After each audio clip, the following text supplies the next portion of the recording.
If I told you to think about places for outdoor adventure, you might think of Colorado, Washington, or the Swiss Alps. I highly doubt you'd think of Connecticut.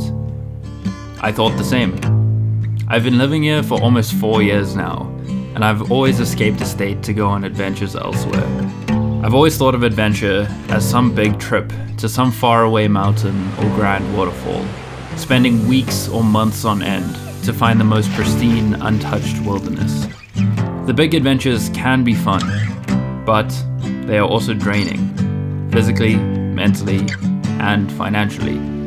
So I thought to myself, how can I make an adventure right now in my own backyard?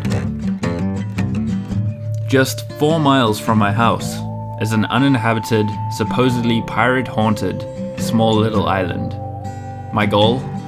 Get to the island, spend the night, and return in one piece. All in the name of redefining adventure.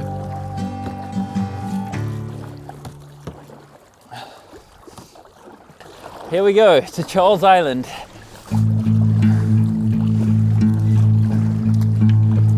I've been craving this adventure.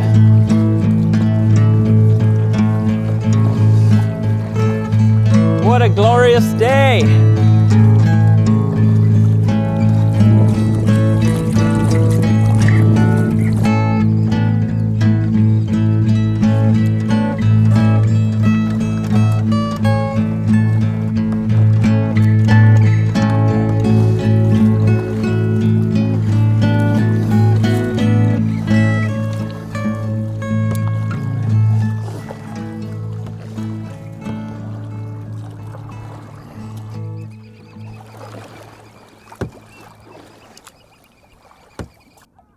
This island apparently is notorious for bird nesting as well up along the east coast, and it's kind of just a bird sanctuary because there's no human life there.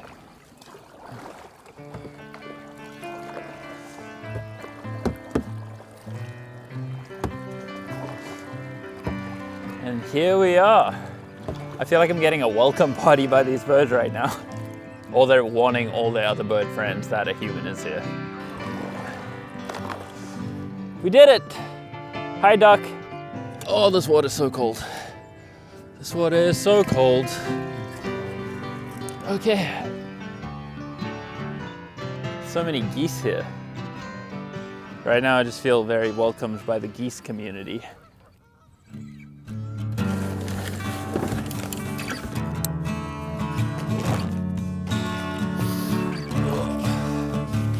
Okay, let's go do some exploring on this island.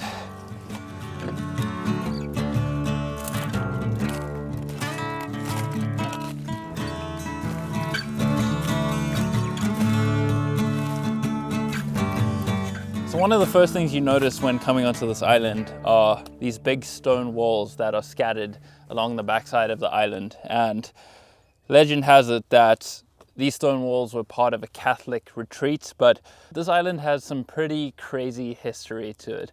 Apparently there's also been a tobacco plantation on this island, an amusement park at one point, and the spookiest story of them all is that it houses Captain Kidd's buried treasure. And that the pirates also haunt this island. But I guess we'll see tonight if that's the case. Wow! Look at the size of this egg. I can't believe that I just found an eggshell like this so perfectly intact when it must have fallen from a tree or something from one of the nests up here. So this island is actually home to an array of birds on the east coast that use this island for breeding. The most prominent of them is the heron and the egret, two of the biggest species of birds on the east coast. I'm sure we'll be seeing a bunch of them throughout this trip.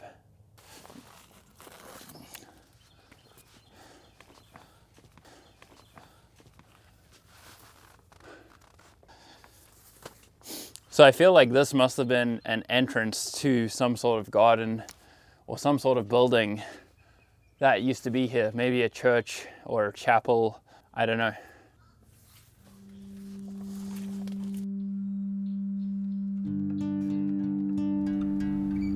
Although I'd only been on the island for an hour or so, it was not living up to my expectations of a grand, seamless adventure. With only one small ruin in sight and a wall of impassable, overgrown, thorny bushes, I decided to head to the outskirts of the island to find another way in. One of the main reasons I picked this island is because I thought it would be an easy adventure. And while this is not climbing Mount Everest, it still put me through my paces, forcing me to reconsider my preconceived ideas.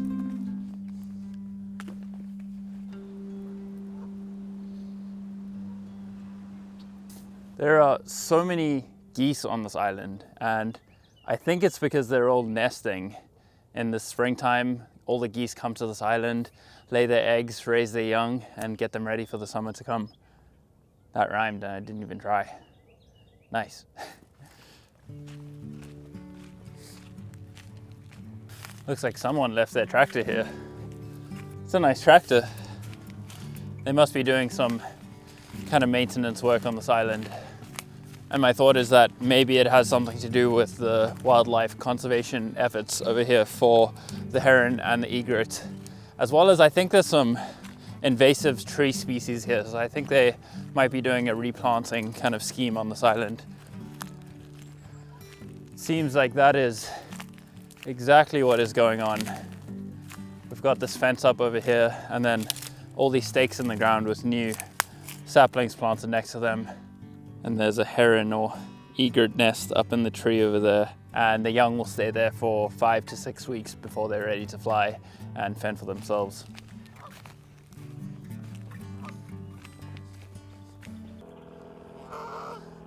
This goose is coming in hot.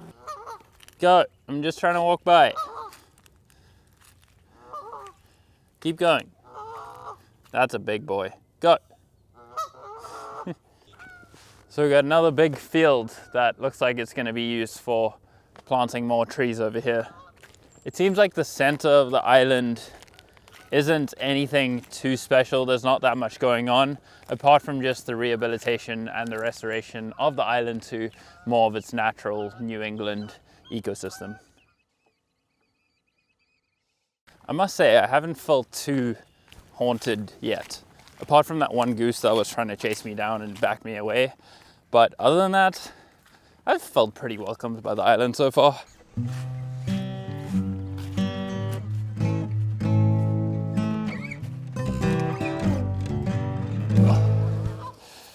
I could just hang out here all day. That would be good. But up here, I am one with the geese.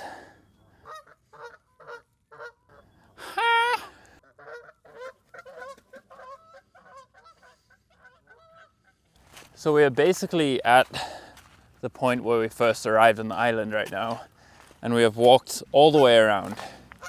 So I think it's safe to say that we've explored the island fully. And honestly, I thought there would be more to it.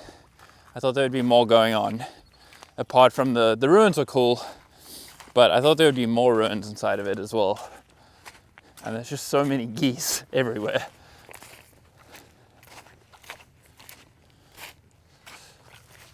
Whew. Oh.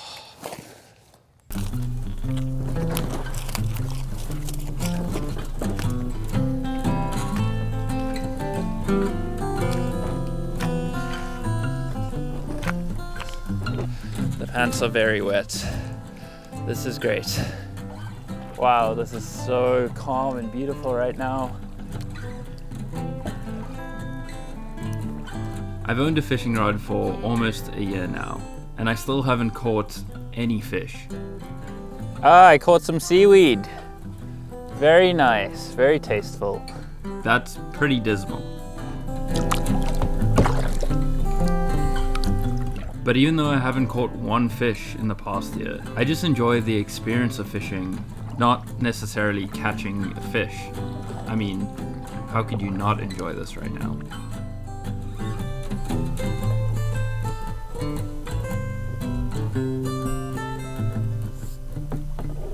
It's so calm, it's so peaceful. Just be sitting out here on this water that's so still. Okay, let's head back in.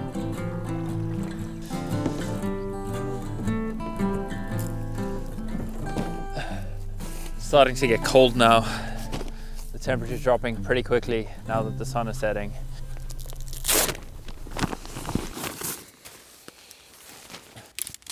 I keep hearing noises just to either side of me, and it's kind of creepy.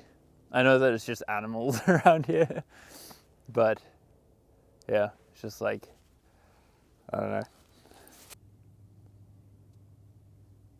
Okay, so we got camp all nice and set up. I think I'm gonna try and get a fire going to just warm up a little bit, dry off my pants, and probably make some tea as well just to end the night off.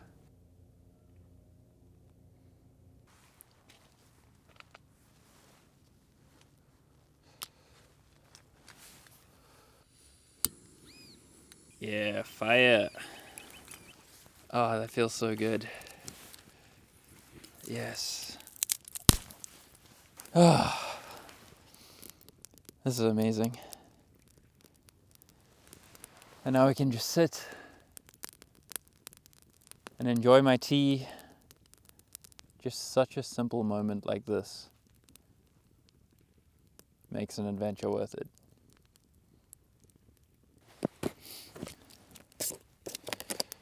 It's a good thing that my survival is not dependent on my fishing ability. Otherwise, I would be dead right now.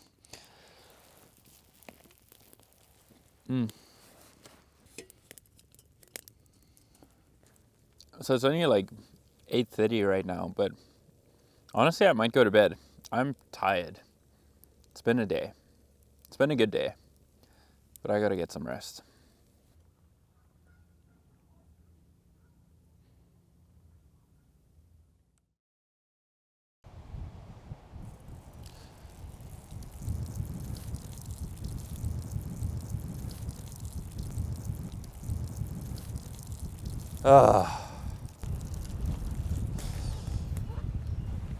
Well, we made it through the night. It wasn't the most comfortable night.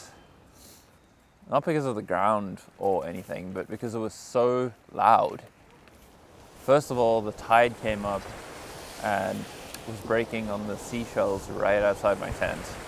And then it was just a relentless onshore wind and just blowing onto my tent the whole night. So that dropped the temperature quite a bit as well and just made my tent rustle in the wind all night. So not great, but we made it through. I slept for probably a collective of 6 hours. So I'm definitely gonna take a nap later.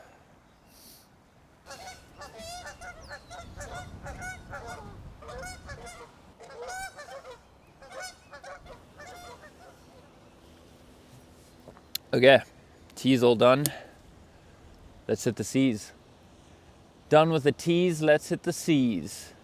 Now I know my ABCs. Alrighty, let's get going. Oh, this is gonna be fun. We got some white water coming in here. Who says there aren't waves in Connecticut? Oh no. Shit! Ah! That's so cold! It's just seeping into my pants. Oh, that's great. Wow, this is so rocky right now. Oh, this does not look good here. Oh no, okay, we got it. It definitely takes a lot more concentration than on the way here. Okay. Face the swell. Okay. Oh, that's a big one. That's a big one. No. Ah!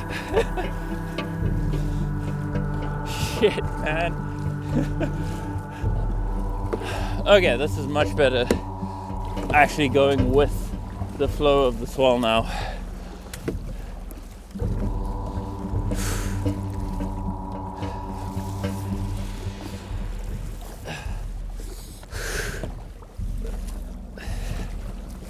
Oh, right in the face. Right in the face. Oh, my arms. I started this trip with the belief that an adventure is a journey to a faraway unknown land. But I've realized that it can be as simple as a journey to a familiar place. Maybe it's where you go to work, or the neighborhood you grew up in. There is beauty and adventure even in the mundane. We just have to choose to see it.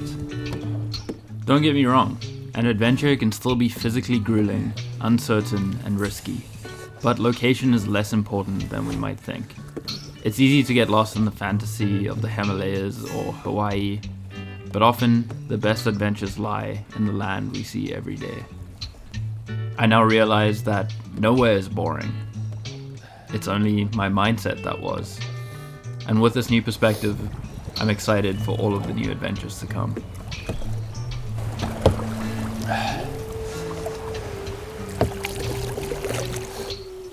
Oh, so wet, so cold. My pants are soaking wet. But we did it. Bye, island. That was a nice trip. Okay, I'm gonna go sit down somewhere.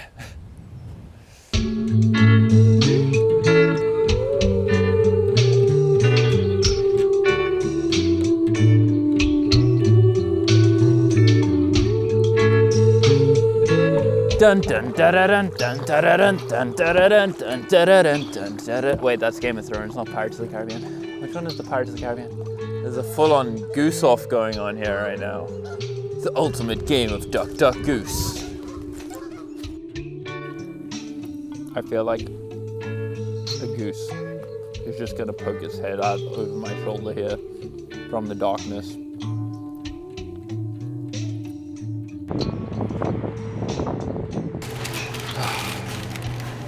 I'm so tired right now, but so excited for this.